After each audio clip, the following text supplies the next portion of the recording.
Today we have Dan Sepulveda on the Veteran Ventures podcast. He's a Navy veteran who turned to real estate in Hawaii to help support his transition. And his commitment to excellence for his clients led him to eventually leading a brokerage with over 200 agents. And I love his quote about how small minds talk about people and great minds talk about ideas. Thanks for joining us today. Let's dive in. Most people you talk to when transitioning out of the military have never actually transitioned out themselves.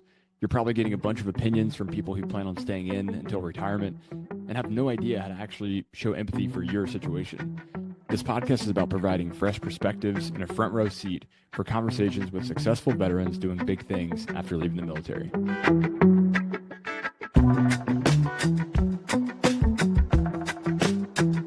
Thanks for joining us, man. I appreciate it. I know things are always busy, but glad to have you on. Yeah, so this is my co-host, Griffin. He and I served together in the Army. He was my XO when I was a company commander, and we both recently transitioned out. I just crossed over the 1 year mark, so that's kind of exciting, I guess. But I think we both transitioned out right around the same time. So we both, had a little bit of time under our belts on the civilian side, but we started this podcast just to try to interview people like you who have done the transition successfully and might have something to offer people who are thinking of a transition moving forward and just trying to give back to the veteran community. Yeah, definitely. Happy to help. It's great to meet you, Dan. That's a heck of a flag you got there. I love it. I appreciate it. It's actually from the office of the original brokerage that I joined when I got out of the military. So it was from the principal broker's main office, and he had left the island, and I was just like, dude, I'll take it off your hands. So yeah, that's at least 2 pallets worth. Right. Yeah. So we usually start out a little bit about your military experience. You can start as early as you want, just kind of talk about what you did in the military, and then we'll hit the transition a little bit and then go into what you're currently doing now and how people can help you out and how you can help others. Yeah. All right. So let's see. So my background, I joined the Navy in summer of 2010. I'm actually a college grad that went enlisted. A recruiter got the best of me, made it sound super easy to get to OCS right after boot camp. But, that's on me to not have done my homework. The other side of the incentive was that they were going to pay off all my student debt. And at the time, $30,000, $40,000 worth of student loans was an unsurmountable amount of debt that I couldn't imagine having. I might be around 1.2 million now, but that's neither here nor there. But yeah, so I had all that student debt. They said they were going to get me into the loan repayment program. So I was just like, okay, sign me up. Marine Corps OCS was, I don't know, like a year plus of a waiting list. So I'm just like, all right, I'm going to go do this thing and then get to OCS as fast as possible. Never happened, but that's okay. So yeah, joined Navy 2010, did all the basic training stuff. Finally got out to, I'm a Navy corpsman. For anybody who doesn't know what a Navy corpsman is, we are field medical technicians that service the Department of the Navy. And what I mean by that is that we have the ability to be your typical clinical setting, medic, corpsman, or be on the ships with the greater Navy. Or in my case, I spent the first 3 and some change years of my career in the Marine Corps infantry, as we say, on the green side. So, aside from a name tape here and across our chest, wore the Marine Corps uniform, wore the desert fatigues, and deployed a couple times with the Marines. But before all that happened, got out to Camp Pendleton in, was that March? No, had been early 2011. Did all the field training over there. When I made it to California, I'm originally from Joliet, Illinois, Chicago suburbs. So when I made it to California, saw sunny San Diego, I was just like, there it is. I finally made it. Look at me now, Ma. And then after the short training stint in Camp Pendleton, we ventured up into this beautiful oasis known as 29 Palms, where the ocean disappeared, all the green disappeared, and I checked into my first command of 3rd Battalion, 7th Marines, and with all the love and respect that an E3 gets on the Marine Corps. So, which was really awesome to, check into Kilo Company and then go to my gunnery sergeant and say, hey, Gunny, I'm supposed to be in OCS right now. Can you help me out? Oblivious to the chain of command, oblivious to how anything works. And Gunny was about as far from accommodating as possible. Maybe a swift Spartan kick and we're in the field shortly after. So, yep. So deployed twice with the Marine Corps out to Sangin, Afghanistan the first time. That was like 11 to 12, and then back again to kind of shut down a lot of FOBs and PBs in 2013 to 14 before coming out here to Hawaii. Was stationed at Naval Health Clinic Hawaii from 14 to 17, and then got out of active duty in 2017. So fun journey. Did a little bit of time in the reserves. Made chief. That was kind of cool. But made chief in the reserves, and then decided to hang it up entirely in 2020 when real estate was really taking off for me. So that's kind of my military background. I can't imagine why someone from Chicago would want to settle in Hawaii. I mean, it doesn't make any sense. Exactly. You So still get the trade winds here, but it's a different feel for sure. Take us back to that transition. So, did you get into real estate immediately and that was what you pursued? Or was it, hey, I want to stay in Hawaii. I just love it here. What was your mindset there? a little bit of all the above. I'll never forget. I was always, I think graduating in college and having done, even those 4 short, laughable years of being an undergrad, it does at minimal, do something to a young person's mindset of being able to not survive, but take care of oneself. You know what I mean? I paid my own bills, I paid my rent, I paid my electricity. I didn't have any much college assistance from my parents. So it was me taking on the debt and then paying as I go. So that was really fortunate for me because when I ventured into the military and I got my $600 paycheck or whatever it was every 2 weeks, this was the greatest amount of money I had ever seen in my life. Again, I made it. I'm making buku bucks. So the best thing I did was I saved. I knew nothing about investing. My TSP was sitting in the G fund because my chief in boot camp told me that was the best thing I could do. So I was doing what I was told, saving, aside from some poor young sailor habits. Besides those habits, I saved all my money from deployment. And I'll never forget the moment where everything changed is that even when I got here, I didn't buy into real estate. I rented because there was no way in hell a poor kid like me from Chicago suburbs was ever going to purchase real estate in Hawaii. That's insane. So I rented, but I rented something that would pocket as much money as possible. I didn't do base housing and I didn't do, the big house and 4 bedroom, 3 bath for me and my wife at the time, brand new wife. So I pocketed all this BH. I think our rent was like $1,300 for a 1 bedroom, and I pocketed the rest. So as I was saving over the years, a moment happened in 2016 as a young enlisted E5, where my savings officially hit 6 figures. And then Navy Federal was so gracious in giving me 14 cents of interest or whatever it was. So I was just like, I don't think saving is the answer. This can't be it. So lo and behold, I find myself on Zillow, hit submit, and 30 seconds later, I'm getting a phone call. Don't even understand the industry, don't know who I'm talking to. Next thing you know, I'm getting pre-approved, thinking that the guy in front of me is a realtor, and it turns out to be a lender.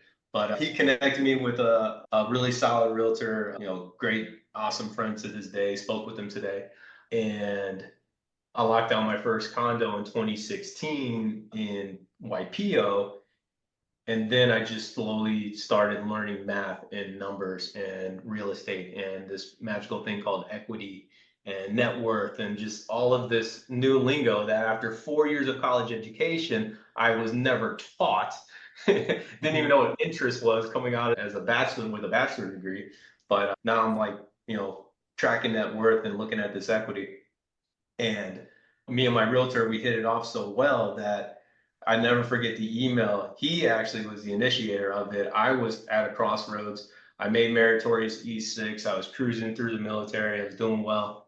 And I was at a crossroads of what do we do next? Even with a solid record in the military and just peak performance, my only options were back to 29 Palms or over to Okinawa. And I'm just like, well, that sucks.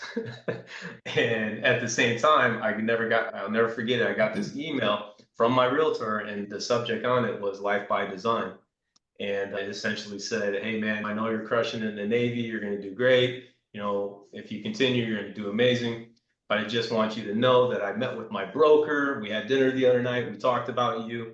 And if you want an opportunity at something else and you want to take a swing at real estate, you got a seat at the table. And of course, this is somebody talking very corporate America to me, so it's massively intimidating, only to finally realize that these guys are homies, enlisted guys, E5, running a brokerage, E6, nuke dude, crushing it as the sales. And they gave me an opportunity. I went through kind of both lanes. I was finishing my education in real estate, simultaneously looking at other orders, opportunities in the Navy. Nothing was happening. Nothing good was coming my way. Navy was just like, these are your options, take it or leave it. I'm just like, all right, I'll see you later. So in 2017, got out. The plan was real estate. As I said, I started learning numbers. So at the time, my wife was a full-time nurse in aesthetics.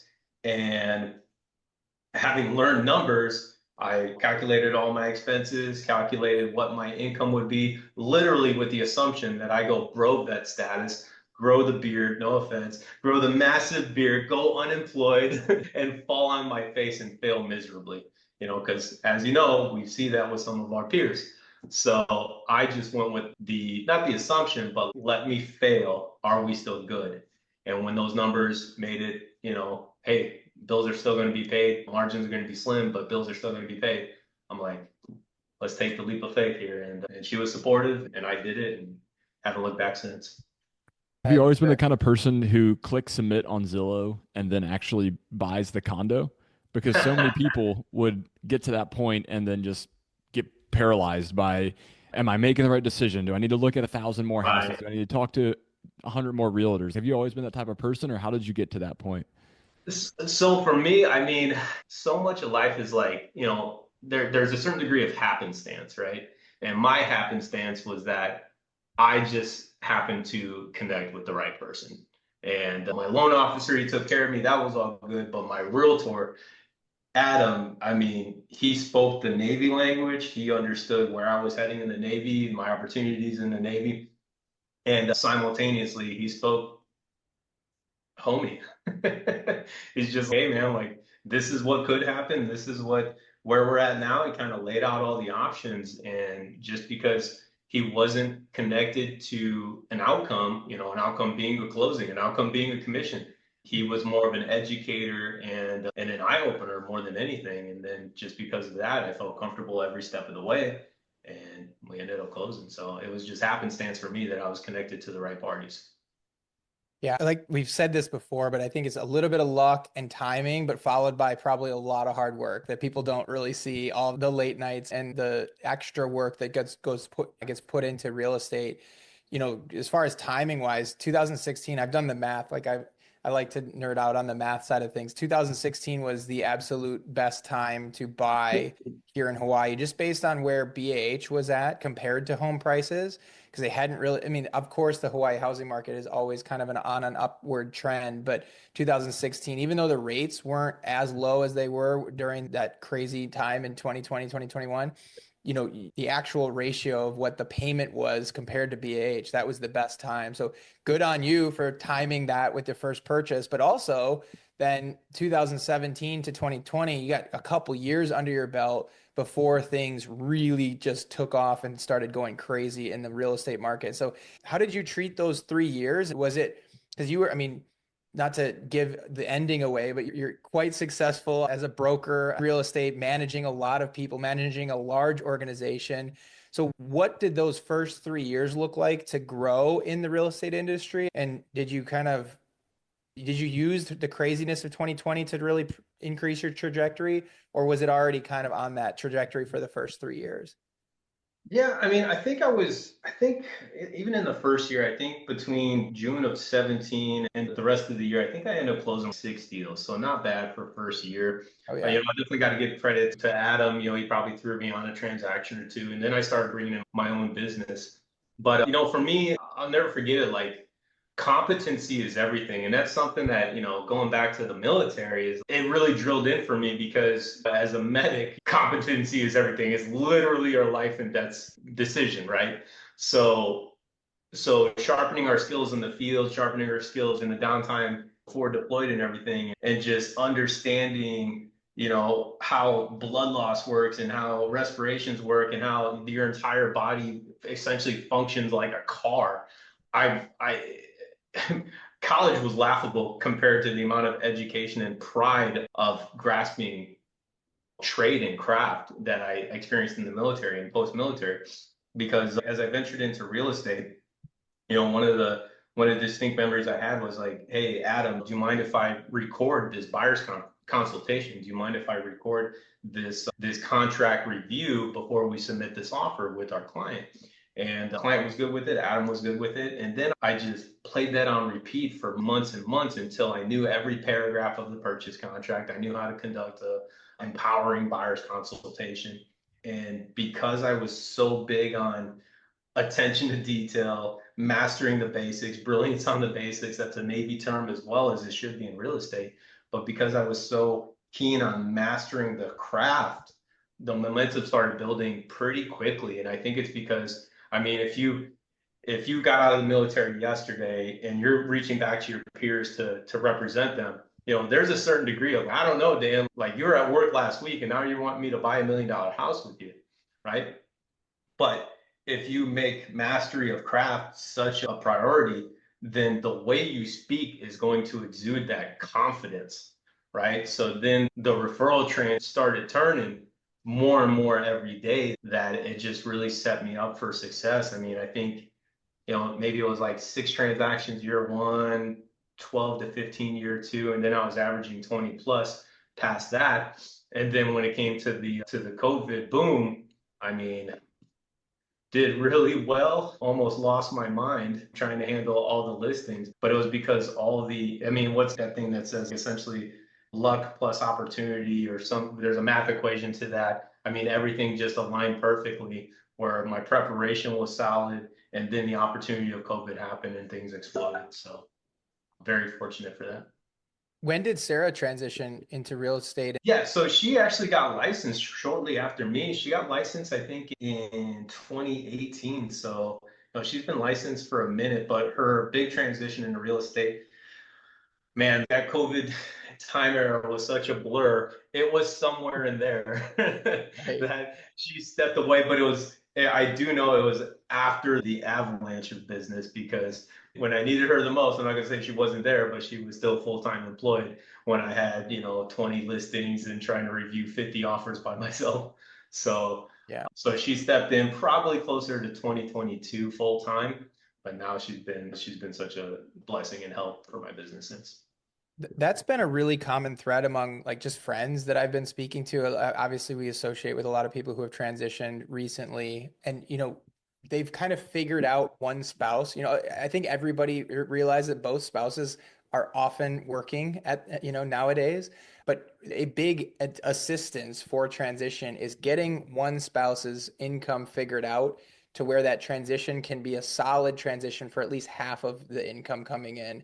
And then maybe that can go back and forth, play a little pickleball back and forth with whose career is taking the front seat. But we've seen a lot of people do that. So she had a solid income with like you said, like as a nurse in aesthetics. And did that enable your transition out of the Navy? And what was that like? Oh, 100%. If she wasn't fully employed, I mean, our trajectory would have been massively different because no kidding. I remember in 2018, yeah, we closed on like January 2nd of 2018, actually. I was 6 months into real estate and I'm learning numbers and I'm learning, debt to income and I'm learning everything you need to know about successfully making financial decisions, right? For both my clients and myself. And I remember at the end of 2018, I'm just like, Sarah, we're gonna go check out a house when you get home. And she's just like, for who? I'm just like, for us. And she's just like, what? I'm just like, I've ran the numbers, I've did the rental comps, I've done everything. Assets, liabilities, these are our debts, this is our income. And the equation, I'm just like, I don't know where I'm failing here. I think I have everything covered. And no kidding, in December of 17, 6 months out of the military, I was purchasing my next condo. And it was only because that we had such a grasp on our income and our numbers, and she had that guaranteed safety net of guaranteed income that it was possible. But I mean, it's absolutely insane that we were able to do that. And it was only because of her W-2 income, because obviously I ventured into 1099. Mhm. So I couldn't have done it without her. And, anytime I'm talking to veterans, I'm like, hey, don't count yourself out. Don't work with somebody who will help you get to know, or, hey, this is a bad idea. Don't count yourself out because assumptions, because you're probably missing some factors here. And I know that because it happened to me. You mentioned recording conversations and then playing them back on repeat over and over again to intimately understand contracts and other things. What are some other ways that you've, whether it's mindset or maybe tactical piece of advice on how you've gone from just looking on Zillow and not knowing what you're looking at to where you are today? I mean, it's easy to say, to talk about where you are now, but there's Sure. a large chasm between where you were and where you are. And I think a lot of people will be interested to see how you cross that so quickly. Yeah. So my I guess changing point actually backs up even further into the military. We deployed to staying in Afghanistan. We experienced some losses and stuff like that, and some wounded in action, KIAs. We experienced all of that jazz. And then it's absolutely insane how the military works. It's just like tight-knit unit experiences that nobody should ever experience in their life. And then 2 to 3 years later, you're plucked and you're set into a new setting, and good luck. If you're in the military, same, but different. And if you're not in the military, oh man, good luck. And that's why things like this exist, right? To prepare. And for me, a massive turning point I'll never forget was in 2015. And one of my Marines that I had lived in the field with for 3 years, deployed twice with, I mean, bless his heart, I was in his first and officiated his second wedding. But just a really solid brother. He called me with that red flag, that cry for help. And he was in Maryland and I'm in Hawaii. It was about as far in time zones as it could possibly get. And for the first time in my life, I was not there for my Marine. I was going through transitional issues between Marine Corps infantry into the clinical setting of the Navy, which is about as polar opposite down the spectrum as it can get in mannerisms and humor and all the things that we can talk about another time. But I couldn't be there for my Marine. I was going through my transitional issues with the Navy. And as I moved heaven and earth to find this guy's help, I mean, literally from the other side of the world. And I finally got somebody, I even called the aid station and they gave me the laughable, but like typical, I don't know about the aid stations, the medics in the Army, but hey, doc's not here. You got to call back at this time. I'm like, no, I play the games. I'm part of the games, not the time. I need somebody, boots on ground to go find this guy. This is what's going on. Mhm. And then suddenly someone was able to help me and we were able to get him before it was too late. I mean, he tried to kill himself and we were able to get him before it was too late. And we got him the help he needed, and he's on a much better path now. And I'm so grateful for it. But that moment for me was when I finally cracked. Whether I was carrying burdens from Afghanistan or what have you, it was my breaking point. I was working at Camp Smith. I closed my office door. I locked it. I said, my sailors, I do your thing, go to lunch, whatever. And I legitimately broke down. I lost it. I cried my eyes out. I was losing control. Like I said, I was newly married at the time and I was going through those transitional difficulties, fresh back from deployment, newly married. I mean, about as it can get, right? And I broke down. And I mean, looking back at it now, kind of where I'm at with my faith, like it was the voice of God that said, hey, man, it can be different. And everything changed that day because something spoke in my mind, do this differently, start doing this. So I started focusing on my health. I got back into the gym became a non-negotiable. And then going to your point about mindset, they say your network is your net worth. Well, depending on what your network is in the military, it's going to be one of two things. I can't help but notice that officers lift each other up and you guys are doing really good and you're investing. And it's by virtue of just college education, it's kind of the system. While as the enlisted, unless you're the exception and not the norm, it's a lot of disgruntledness, just talking trash about another. And, great minds talk about ideas, small minds talk about people. And we're in that disgruntledness circle of just talking about people and complaining and moaning. Sorry, I'm trying to be cognizant of my language. Complaining and moaning about all that which is terrible. And it does absolutely nothing but drive you down into a deeper, darker hole. You think you're linking arms and supporting one another. No, the reality is like you're just all going down together in a spiral. So something told me to, hey, just peel away from those conversations, just take a different avenue here. Two things that I remember, which is funny because it's part of my daily practice now, is I got on Google at Yahoo or something on my government computer, and I just Googled motivational background for the computer because I wanted to see things that would just, I don't know, I didn't have words for it then, but I wanted to see something different. I wanted to change my mindset. And I stumbled on this quote. It says, waste no more time talking about what a good man should be one. Marcus Aurelius.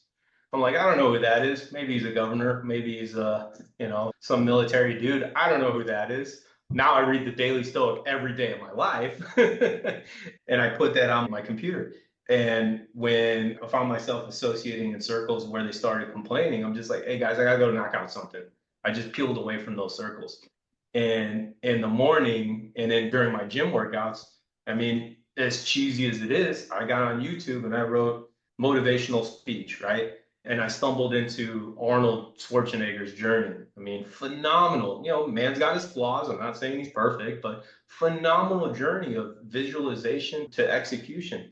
Denzel Washington's trust in God, stoicism, massive, removing the emotion, doing the right thing, listening to the Rocky speeches. I just stumbled into all these things. And the next thing I know, I turned a leaf. I mean, that year I was Sailor of the Year, which set me up for the meritorious promotion.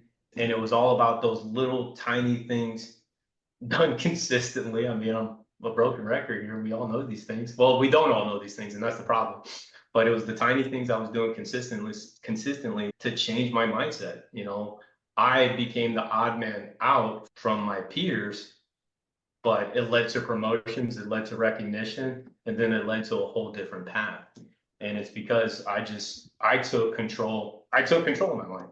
You can be, I think Tony Robbins says, you have to be the guardian of your own thoughts, let in only that which will serve you, right? And depending on if you're aware of that, the alternative is garbage, right? Whether it's social media, peers, whatever it may be. So I became the guardian of my thoughts, and then my life changed drastically. How did people respond to that? Because it isn't the norm to be that way, but it is also hard to not be that, or like to choose that path when all of your friends, all of your peers are doing one thing or not really kind of valuing those same values. What was the reaction, and how did you then, I guess I want to also kind of transition into some of the leadership roles and the coaching roles that you did. How did you teach that? How did you like kind of impart that wisdom and knowledge on other people? Yeah. So the first question of like how the first reaction of my peers and everything, I could either easily sit here and say, oh, I was the odd man out. They weren't really supportive. I became a black sheep or something like that. And that's not really the case. As a matter of fact, it was like kind of the opposite, especially and it was just, the beautiful thing, if I had a gift here, especially at Naval Health Clinic Hawaii, the gift that I stumbled into was a group, and it was pretty much a group of instructors. We taught tactical combat casualty care, essentially combat lifesavers, right?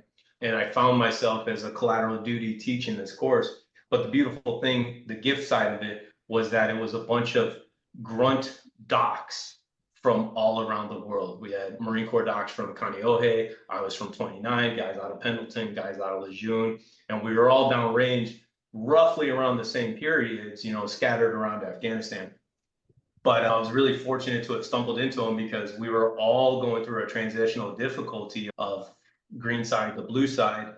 So culturally, we had each other's support and back, and we would check one another's just bro, bro, bro. Hey, that fly's in the field. We're in patient intake right now in the clinic. Can't talk like that. You know what I mean? And we would kind of close the door, different story, but we would keep each other in check. And as I turned a corner and started advancing or what have you, like my guys, I mean, they were so super supportive. I became the command master at arms. It was a head of physical security and anti-terrorism as a corpsman. Don't understand that, but that was my role at the clinic. And as I checked into like the new workspace, they took my super official sailor photo with the flags behind you. You do the posing, everything.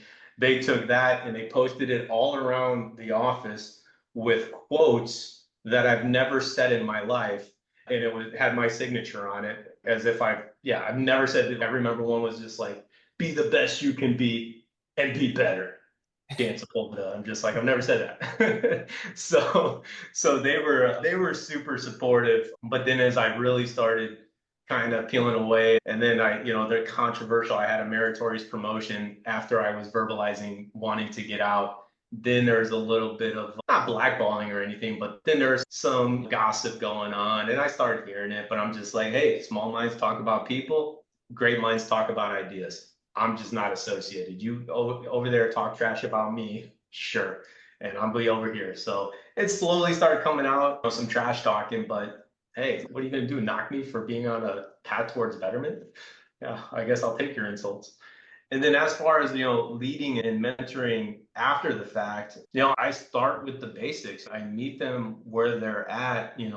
One of the first things I teach anyone who's looking to step on a path towards betterment is get your damn phone away from you in bed. Plug that in the charger on the other side of the room. So where you have to get up when your alarm goes off. It does two things, right? You have to get up when your alarm goes off. You can't roll over and hit snooze. And the other side of it is, I don't think there's anything more dumb, especially in today's society where everything is clickbaity and just designed to piss you off.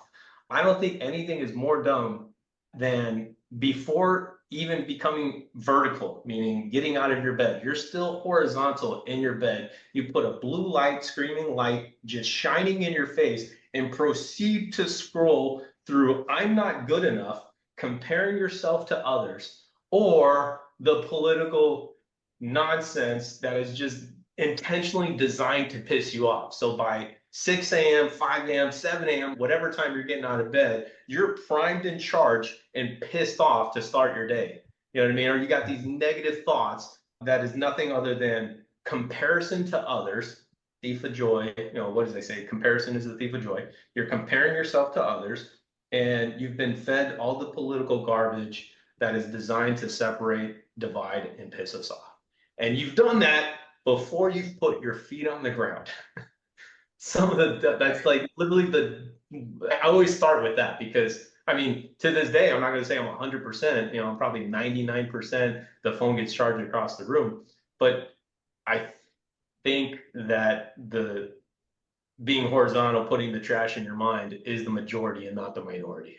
Right. So I always start with something like that. There's two things you mentioned that I think are incredibly important to double down on. The first is, and you talk about kind of curating what's going into your mind, what you're consuming, but everyone says, you're the average of the 5 people you associate with most. But when you're in situations like you found yourself where there's a lot of negativity, a lot of people gossiping, speaking about people, bringing each other down, you have to curate those surroundings. You have to find people, like you mentioned, Arnold Schwarzenegger, Denzel Washington. You mentioned other folks that you kind of took them on as de facto mentors or associates because you didn't have them naturally around you. And that's something that anyone can do if they find themselves in a situation where there's a lot of negativity or people that are not bringing them up. You can create that otherwise. So I think that's a great point you mentioned. The second one you said was doing little things consistently over time. And it seems like you are absolutely reaping the benefit of the compounding effect of doing little things every single day that make you 1% better along the way. And it's really cool to see those little things you enacted back in 2015 when you turned the leaf have now paid enormous dividends, even just a decade or even less later, because of the consistency and discipline you've shown over the years. Yep. And it's true. Then going back to the tribe of mentors, right? Even if you don't know the person, YouTube, Kobe Bryant will tell you what it takes to be the best, right? And it's just the dumb stuff. It's the dumb stuff every single day, no excuses. Tim Grover, with the coach of both him and Jordan, he'll go into that. And these guys, they became my mentors until I could find some that are actually in my circle, some like-minded folks. So, but you're absolutely right. We got to start somewhere, even if it's digital, even if it's YouTube, because as you make those incremental changes, well, then find yourself in circles just like this of like-minded individuals in real life who are doing it, who are making the change, right? But if I was just absorbed in the garbage, well, then my mindset would have never changed and I wouldn't meet real people. I'd just be in the circle of small minds. 100%. I'd love to hear more about what your job and what your work looks like now. Like, where have you come after this almost decade in real estate at this point? Yeah. So, I bounced around a couple of brokerages as a salesperson. And then as soon as I had the opportunity to get the advanced license, the broker license, for people who don't know, you have to do 3 years of full-time realtor job in order to test to be a broker. And it's honestly all the same material, but just held to a greater standard of mastery, right? If it's 70% to get your license, then I think it's 80 or 85 to get your broker's license. And just holding true to myself and competency matters. When I had the opportunity to test up and to level up, I took it just because I wanted to make sure that I had the most firm grasp on this craft, which just so happens to be, the end result is somebody with their most expensive purchase in their life, times 10 here in Hawaii, right? So yeah, mastering the craft. I got the license as fast as I could by year 3, somewhere in between year 3 and year 4. And then continued to produce. I became a broker in charge, essentially the XO to the CO, right? At a small company. I helped launch a small company in 2018. No, I forgot what year it was, maybe 2020. But we helped launch a small company. And then we kept that super small, I think roughly 12 agents. And, and this is no insult to anybody who was in the brokerage with me, but I just discovered at one point, there's a lot of factors going on. We're wanting to have a child. The writing was on the wall with the market changing, the interest rates, everything was just kind of lining up. And the other side of that token was, again, in self-betterment and self-development, I found myself, and this is arrogant and it's not intended to be, so I hope people take it the right way. I found myself as the smartest person in the room. And when you find yourself as the smartest person in the room, well, you have to have that self-reflection moment of, I need to go feel dumb again. I need to go get humbled. I need to go make mistakes, and I need to find myself a new room. And that's when an opportunity presented itself for me to be the principal broker, the commanding officer of a company that was at 40 agents at the time.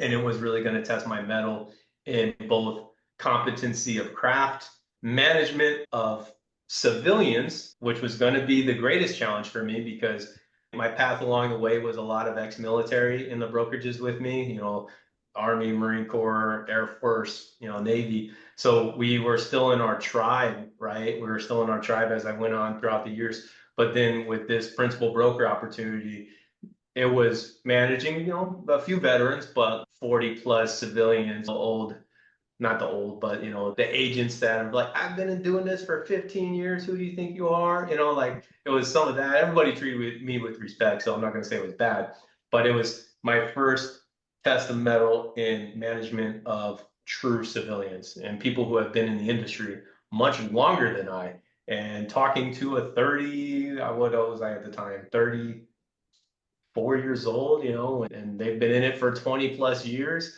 So I found myself in that new room, and man, did I get humbled real fast in both management of people, management between brokerages, management between leadership of brokerages, and it stretched me and it tested me, and I've got absolutely no regrets. I've since stepped down just because my daughter decided to run, not walk on her first birthday. So the family factor needs my most attention as compared to a brokerage that we grew from 40 to, dang near 240, 250 agents. And, I just decided that after 2 years of management, that it was time for me to step down to focus on my family. No, that's awesome. I want to ask, like, how did transitioning into managing that many people, how is that different from just, you know, a career of, and of course you had leadership in the military. That's how the military is. Nobody's not, just everybody's a leader in the military, but you were focused more on the craft, right, for the longest time. And then as you continued to progress, I'm sure the craft still applies. You have to be an absolute expert as a broker. You have to be the one that answers the technical questions about the contract and follows through on that stuff. But how did that transition to the craft of leading those people? And 200 people, or that's a huge organization. I'm assuming that's just 200 agents, right? There's a lot of other cogs in a real estate company that's not just agents. Right. So how did that look? The quite an easy answer, I mean, very complex but easy, is you're right. I went from competency of craft to the emphasis was just on learning people. You had to learn people, right? You had to, and I can't even think of any books that really, maybe The Psychology of Money was a really good book that kind of dissected how and why people are the way they are. And I went from, such emphasis on competency, but I was comfortable. Plus, I had my number two. She was amazing when I needed a sounding board of, hey, this is the problem in the transaction. This is the problem. These are my thoughts. I went through A, B, and C. Tell me where I'm missing the mark. And she's okay. Well, did you think of this? Did you think of that? Or no, you're solid. Go ahead and move forward. Right. So I always had that sounding board when it came to transactional issues. However, the new emphasis became, I don't even know how you would categorize it, but how you speak, what you say, tangible and intangible effects of your words, thinking 4, 5, 10 steps ahead. What are, if you do this, how's it going to be received? How's it going to be portrayed? What are the optics? And what are the effects of the action? It suddenly became this art, because I guess it's an art and a science of people. And you had to, the way I speak, I had to have a conversation like this to see, okay, where we connect. Are you a high level executive who doesn't have 30 seconds for little old me? Or are you a degenerate E5 grunt that, I can shoot the shit with and speak at that level? So it started with what's the common ground? How's the message delivered? What's the medium of the message? Okay, you're 92 years old. I'm probably not going to shoot you a text. So what's the median of the message being delivered? And then how could this possibly be received? Have I played out every single situation in my head where, I mean, it's a joke now. We've all been in kind of corporate past military for now, like per my last email, as previously discussed, like I told you, those have tones to it. And it's only through the mastery of, like I said, I don't even know how to categorize everything that I'm talking about, but then it started being like mastery of everything: tonality, message, medium, the person, the receiver, the age, the demographics, the experience. It was just everything had turned into, how do I communicate effectively given the 100% differences of each person to the next. And so much so that I've developed like a passion for like psychology and psychiatry and everything like, brain. It's become a major interest of mine because being in that leadership position of both, like you said, the agents that are under management, but also the spider web of effects: buyer, seller, other agent, escrow, lender, that the degrees of separation from 200 agents is massive. And just knowing how to effectively communicate became like the new goal. And it was really fun. It was really fun learning people. I find it just fascinating. Well, in real estate, agents, if people don't know, are generally quite diva. Like they're definitely like, they think they are the number one. And it's interesting too, because in the military, even with leadership in the military, they can't leave. You know what I mean? They've got a contract. You have to lead them in a different way because they can't lead. But it is different, especially when you look at the civilian side. Most civilian companies, you can leave pretty quickly, but it's not just like a instant, I can leave today. Whereas real estate agents quite literally can just switch their license over to a different brokerage and just pick up where they left off. They communicate the same with all of their current clients. There is no, it's a little bit of a delay, but not nearly as much as you would be in the military, right? Right, So right. that's a huge thing. People always have the potential to just say, hey, you know what? I'm not really vibing with this anymore. So you got to your ability to vibe with 250 people is, I'm sure, I don't know if I envy it, but that sounds like it was probably fun and horrendous at the same time. It absolutely was. And just, I mean, just like everything in life, everything up until I'll be 38 this summer. I've got absolute no regrets because, you're not the person that you are unless all those things happen, right? So I've been very fortunate for all of that good, all of that bad, all of that just wearing me thin. I'm at a point today because I don't have any massive fire going on that I can say that I'm incredibly grateful. Knock on wood. So we finish up every episode by asking a two-part question. Really, that's one ask and one give. So we'll start with the first half. What's something that you can ask of the audience that they can provide value for you? Provide value for me. How would I say this? I think I would ask the audience to be, what I ask of all my clients is for open, honest, and transparent communication at all times. Because, like my mentor, my realtor, my man Adam taught me, like I'm never attached to an outcome. Hey, we get you keys in hand. Awesome. We don't, that's cool too. Don't care. But I think I would ask the audience to be truly open and honest about what they're going through. Every single one of us here, we have our own skills, our own expertise. We come to the table with a tool belt of experience, knowledge, competence, and skills. And that's what we can provide, right? That's what we can provide. That's what we can give. And unless meeting somebody who voices and communicates, hey, I'm stuck here. I need help there. We're just going to dump on everything we think they want. And that's no way to lead, that's no way to deliver. So I would ask the audience to be open and honest of oneself. Okay, like what are your struggles? Is it financial literacy? Is it some negative thoughts that you haven't gotten over from a 15 years ago deployment? Is it I'm struggling my faith?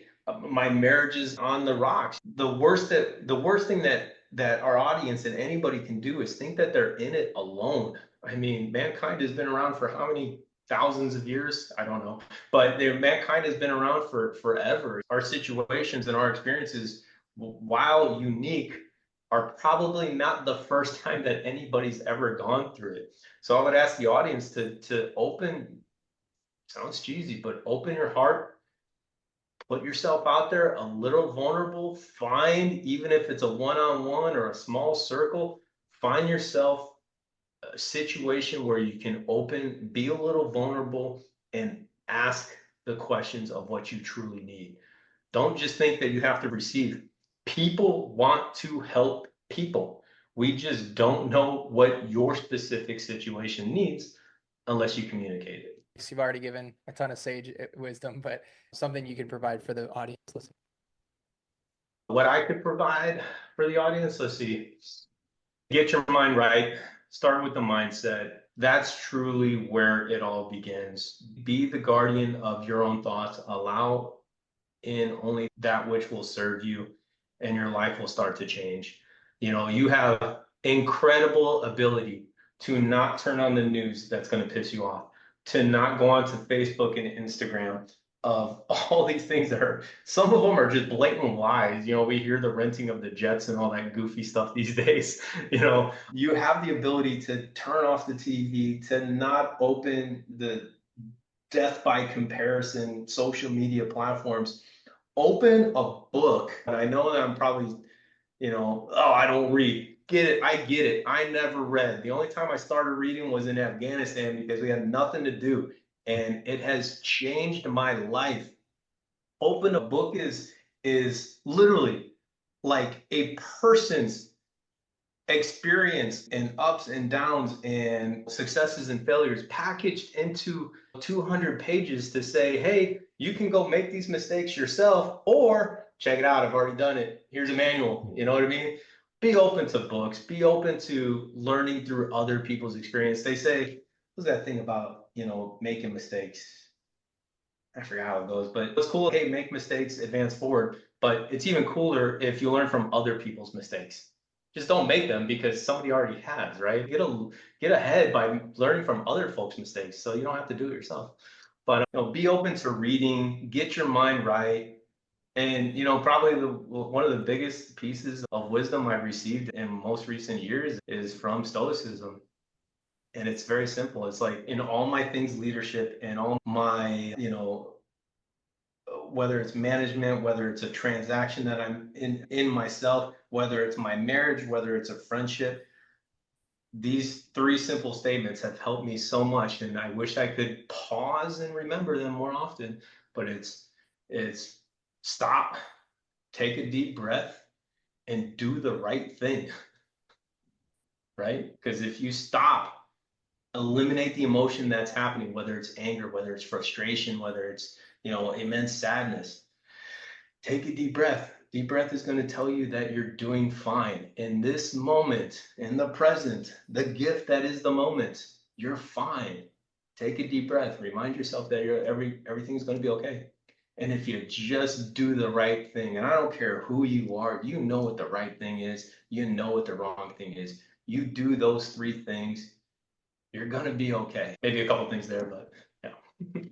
Absolutely. Well, Dan, you mentioned the critically important point of being transparent, being vulnerable, but also finding a group of people that you can share that with.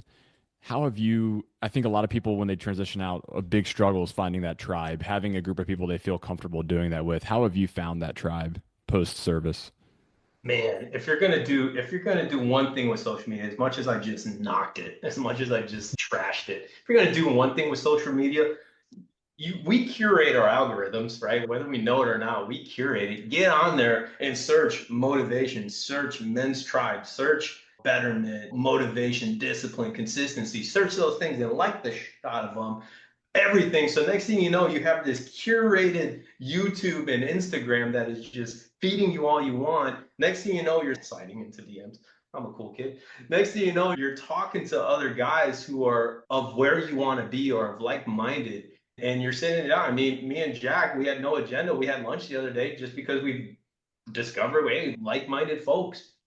You can start there on Instagram and curate your channel to where it's going to serve you, or get out of the home, get off your phone, and go where good things are happening. There's Eventbrite, Meetup.com. There's all these platforms of, hey, we're looking into real estate investing, or we're looking into cryptocurrency, or men's faith group. Just if you go searching for it, you're going to find it.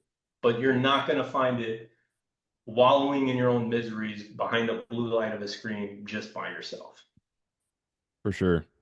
Well, I love your quote on small minds talk about people, great minds talk about ideas. So I've really enjoyed talking with you about some of these ideas today, and hope that others listening to this can find great people to talk about ideas with, because that's where they're truly going to find purpose and tribe and long-term security going forward. So this has been great, Dan. I appreciate you taking the time to talk with us on this episode.